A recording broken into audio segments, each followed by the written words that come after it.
นวกินลูลาปันใดกระสู่แนวกินเก่าๆของอีพออีแม่เฮาบ่ได้ดอกแนวกินตามธรรมชาติหลายอย่างหลายแนวเพิ่นก็หามาเฮ็ดมาปรุงให้กินได้หลายเมนูอาหารเลิศหรูระดับขึ้นห่างส่งข้ามน้ำข้ามทะเลข้ามประเทศ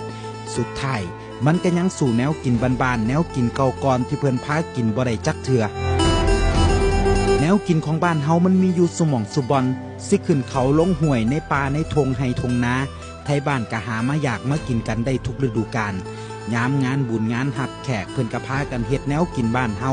ต้อนรับพี่รับน้องแนวกินบ้านๆหลายอย่างกลายเป็นเมนูร้านอาหารแห่งร่วมกันกินแห่งแซ่บหลายแนวกินหลายอย่างก็กลายเป็นแนวกินโฮมค้นเอิ้นหมู่เอิ้นพวกมากินแนวกินหลากหลายอย่างกลายเป็นหน้าตาภาพแทนวิถีชีวิตของไทยบ้านเฮาเป็นภาพแทนความทรงจำในวัยเด็กบ่ว่าเวลาสิผ่านไปโดนปานใดเฮาก็บ่เคยลืมมักคนละอย่างต่างคนละพื้นที่กินไผ่กินมันมักไผ่มักมันแต่ผมเชื่อว่าแต่ละคนกินแนวกินตามพื้นเพถิ่นฐานแซ่บคนละแบบเฮ็ดกันคนละวิธีปรุงแตกต่างกัน